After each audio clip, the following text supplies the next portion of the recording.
استهل باير ليفركوزن حملة الدفاع اللقبي بفوز مثير على مستضيفه بروسيا مونشنغلادباخ ب3 أهداف. حقق باريس سان جيرمان انتصاره الثاني في الدوري الفرنسي بفوزه الكاسح على ضيفه مونبولييه بسداسية دون رد. حقق سيلتا فيغو انتصاره الثاني في الدوري الإسباني بعد أن قلبت أخره أمام ضيفه فالنسيا إلى فوز ب3 أهداف.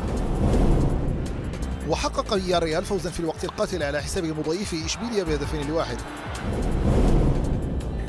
حسم الغراف القمة التي جمعته بضيف الريان لمصلحته ب2 لحساب الجولة الثالثة من دوري نجوم قطر. وواصل الأهلي انطلاقته القوية بفوزه على ضيفه الخور ب2 يبقى في المركز الثاني. وحقق الوكر انتصاره الأول بفوزه على مستضيفه الشحانية بهدف دون رد.